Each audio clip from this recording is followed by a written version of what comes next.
प्रवास गोष्टींचा चॅनलमध्ये आपल्या सगळ्यांचं स्वागत आहे. पहिलं प्रेम. जन्माला येताना श्वास होता पण नाव नव्हतं. मरताना भलेही श्वास नसेल पण नाव मात्र प्रत्येकाच्या हृदयाचे कोरलेलं असणं. जगणं म्हणजे खरं जगणं. त्यांच्या बोलण्याचा तो शेवट होता आणि जणू माझ्या जीवनातील सुरुवात. पहिल्याच नजरेत त्यांनी मला आपलंसं करून घेतलं होतं. त्यांचा तो गौरवर्ण, सिंहासन अभिमानाने भरलेला तेजस्वी चेहरा, त्यांच्या बोलण्यातील करारी बाणा, हिमालयासारखी उंची, चमकत्या डोळ्यातील कर्तृत्वाची धजग, बलशाली शरीर, वक्तृत्व तर असे जणू शब्दांचे निर्माते तेच असावेत. त्यांच्या पहिल्याच लेक्चरमध्ये मी मनोमन माझं सर्वस्व देऊन बसले होते. माझं कोणी जीवनसाथी असतील तर फक्त हेच. त्यांना बघताच मला माझ्या त्या स्वप्नांची आठवण झाली, जे मला रोज रात्रीला छळायचे. एका पांढऱ्या शुभ्र घोड्यावर स्वार होऊन माझ्या भेटीसाठी आतुर होऊन येणारा तो राजकुमार. राज्यातून येत असताना ज्याच्यावर फुलांचा वर्षाव चालू आहे, काही लोक सन्मान म्हणून त्यांच्या गळ्यात फुलांच्या माळा घालत आहेत आणि अचानक एक माळ माझ्या हातात आली.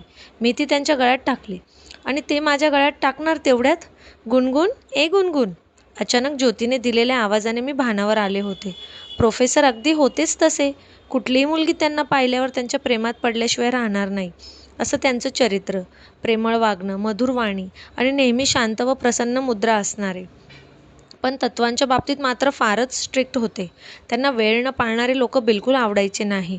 कुणाबद्दल वाईट बोललेलं पण नाही चालायचं. ते म्हणायचे, दुसऱ्यांबद्दल वाईट बोलणारा कोल्हा आयुष्यभर जंगलातील सदस्य म्हणूनच राहणार आणि राजा बनणार तो फक्त सिंह, जो कोण काय म्हणतो त्याकडे लक्ष न देता नवीन आव्हान स्वीकारतो, जो ठाम असतो स्वतःच्या निर्णयावर, जो जगतो फक्त स्वतःच्या हिंमतीने आणि मस्तीने. ज्योतीने जोरात चिमटा काढला आणि माझी विचारांची शृंखला तुटली. असं काय, हे दुखतंय ना? मग मी काय वेडी आहे का? तुला एवढा आवाज देऊन पण तू मला दादच नाही देत. ज्योती माझी बालपणीची मैत्रीण. माझ्या मनात काय चाललंय हे तिला लगेच कळलेलं असावं, म्हणूनच की काय ती माझ्याकडे सशांक नजरेने बघत होती. काय झालं? असं का बघतेस? मी तिला विचारलं. एवढ्या लवकर असं चांगलं नव्हे हां. आज पहिलाच दिवस आहे कॉलेजचा. अगं तसं नाही म्हणत मी तिला नकारत होते. आज कॉलेजला जायला जरा उशीरच झाला होता, म्हणूनच आम्ही दोघी घाईघाईने निघालो होतो. कारण पहिलंच लेक्चर त्यांचं असायचं. कसंबसं आम्ही कॉलेजमध्ये पोचलो. आम्ही पोचतो तोच प्रोफेसर वर्गात आले होते. सगळा वर्ग शांत. एरवी मोबाईलमध्ये असणारे 220 डोळे फक्त प्रोफेसरांकडे होते. प्रत्येकजण त्यांना ऐकण्यासाठी उत्सुक असायचा. त्यांनी बोलायला सुरुवात केली आणि इकडे माझ्या हार्टबीटची स्पीड वाढायला लागली. त्यांनी शिकवायला सुरुवात केली. आजच्या कवितेचं नाव आहे प्रेमाचा गुलकंद. प्रेम म्हटलं तसं सर्वांचेच कान टवकारले गेले. सगळेजण मन लावून ऐकत होते. काय कल्पना होती ती? 2 जीवांनी एकमेकांकडे पाहणे म्हणजे प्रेम नाही. 2 जीव वेगळे नसणे म्हणजे प्रेम. वेली झाडाशी एकजीव होते ते खरे प्रेम. पृथ्वी सागरात एकरूप होते ते खरे प्रेम. सुखासाठी निकळ हास्याची भरती आणि दुःखासाठी ओहोटी म्हणजे खरं प्रेम. शेवटपर्यंत तव्यावर भाजल्या जाणाऱ्या दवबिंदूने निभावलं ते खरं प्रेम. प्रेमात मर्यादा नसते, भय नसते, अपेक्षा नसते. असते ती फक्त जाणीव. न बोलताही एकमेकांच्या मनातील भाव कळतो. हे ऐकल्यावर मी तर थक्कच झाले. त्यांना कसं कळलं? ते माझ्याबद्दलच बोलत असतील का? क्लास संपला तसं मी न राहून सरांना गाठलं खरं. पण अचानक ते समोर आल्यानंतर काय बोलायचं तेच मला सुचेना. अगं बोल ना, काय झालं? ते मला म्हणत होते, परंतु मला तर काहीच सुचत नव्हते. सर तुम्ही खूप छान शिकवता. प्रत्येक शब्दाला एक वेगळी धार असते. काहीतरी करून दाखवण्याची हिंमत निर्माण होते. आणि तुमची ती फेसबुकवरील कविता देखील वाचली. मनातली गोष्ट करायला मिळणं म्हणजे खरं जगणं. अस्तित्व निर्मितीसाठी लढणं म्हणजे खरं जगणं. स्वप्नांना सत्यात उतरवणं म्हणजे खरं जगणं. प्रत्येक श्वासात सामर्थ्य असणं म्हणजे खरं जगणं. स्वतः पुढे जाऊनही इतरांसाठी थांबणं म्हणजे खरं जगणं. आपल्यावर हसणाऱ्यालाही स्मित देणं म्हणजे खरं जगणं. मृत्यूलाही आपलंसं करून घेणं म्हणजे खरं जगणं.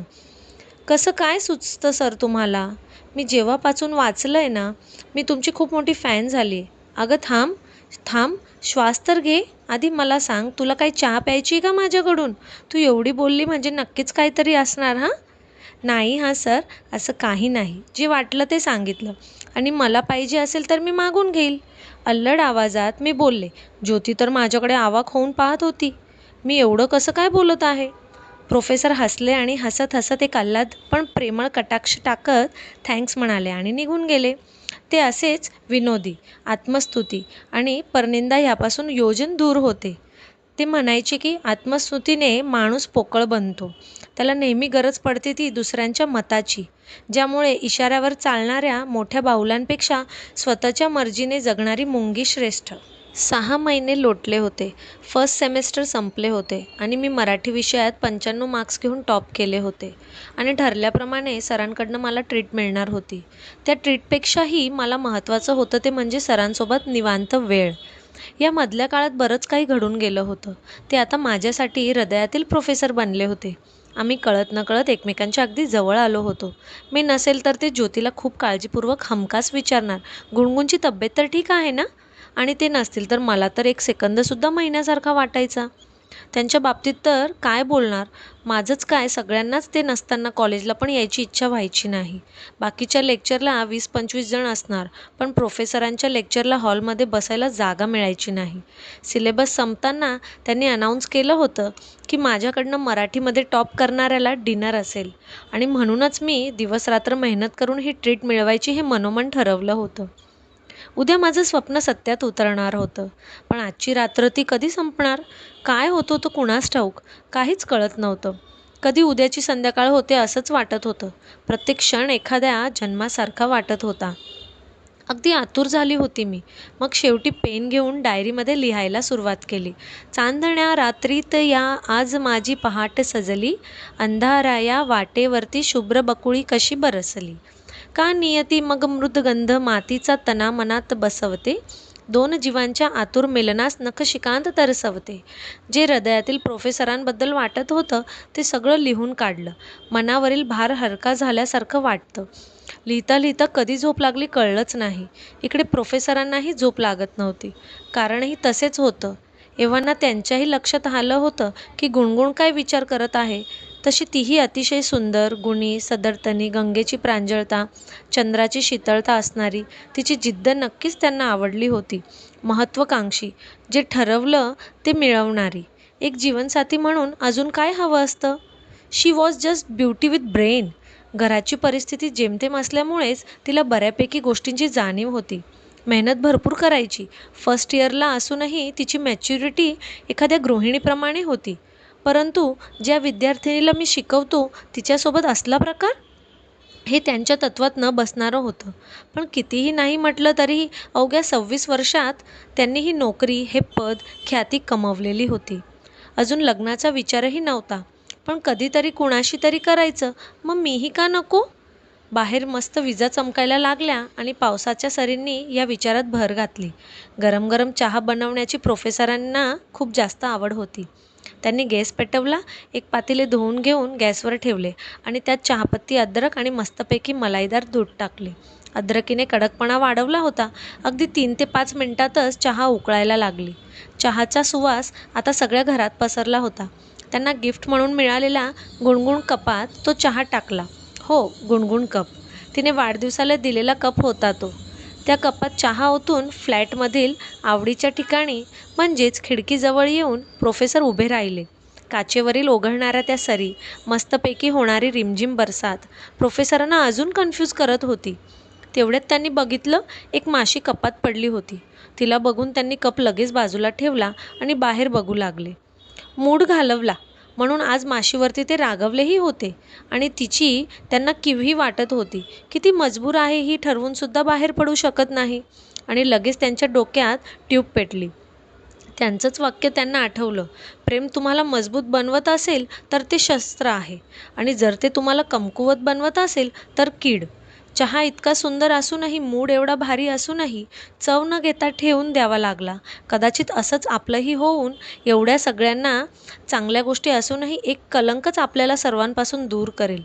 तर मग ठरलं, उद्या तिला समजावून सांगायचं आणि एक गोड स्वप्न म्हणून हे सगळं विसरून जायचं.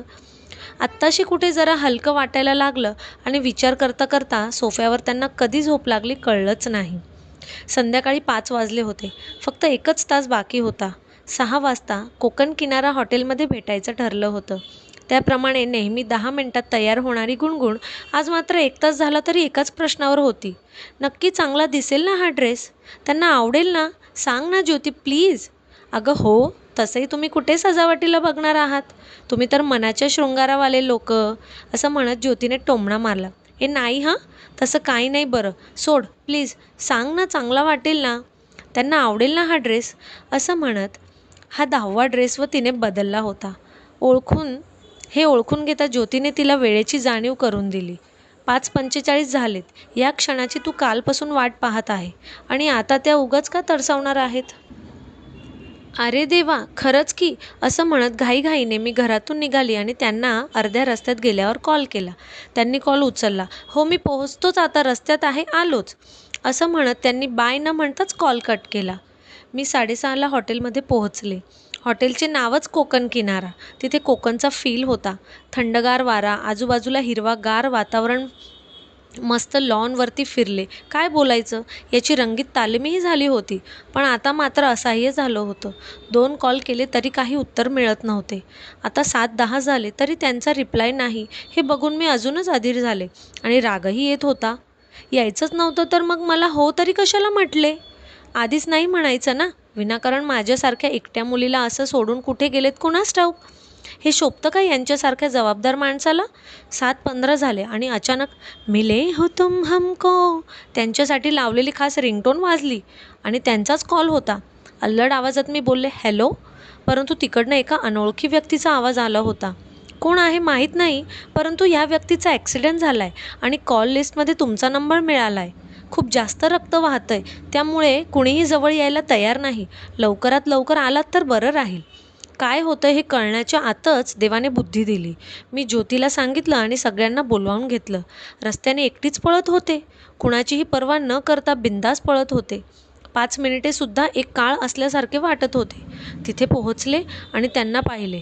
आता मात्र माझी शुद्ध हरपली आणि काय होतंय ते कळण्याच्या आतच मूर्छित होऊन मी धाडकन जमिनीवर कोसळले.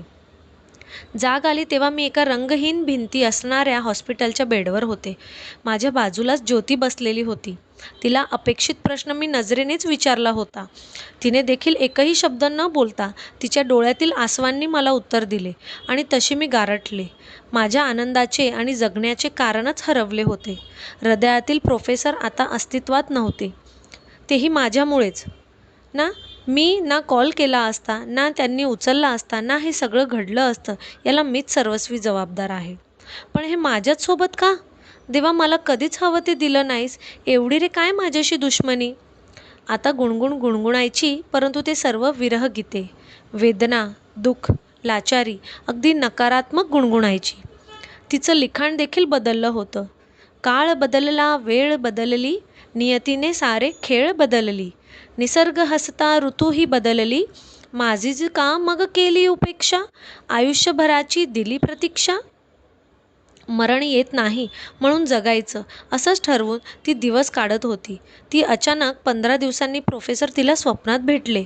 हसत हसत ते बोलत होते, गुणगुण ऐकून घे. शरीरावरती बंधन फार असतात, म्हणूनच कदाचित मी तुझा अस्वीकार केलाही असता. परंतु मी तुझं हृदय तोडावे हे नियतीला देखील मान्य नसावं आणि म्हणूनच तर हे सगळं घडलं. एक सांगू, मी जरी नसलो ना तरी तुझ्या हृदयात छोटीशी जागा माझ्यासाठी असू दे. अचानक मला जाग आली. एक नवी पहाट झाली होती माझ्या जीवनातही. आता माझे शब्दही बदलले. येईल परत जीवनी मग तो, ओढ एकती मणी लागते, हळूच हसते स्वप्नी मगती, स्वप्नातही अलगद जपते. स्वप्नी मजला रोज दिसे तो, गाली अगदी हळूच हसे तो. आणि शेवटी मी ज्योतीला भेटून सगळं सांगितल्यावर ती बोलली, गुणगुण बघ ना, हृदयातील प्रोफेसर हृदयातलेच झाले ना. तर मित्रांनो, कशी वाटली तुम्हाला आजची स्टोरी? कमेंट करा. आपल्या चॅनलला सबस्क्राईब करा, व्हिडिओला लाईक करा आणि शेअर करा. थँक्यू.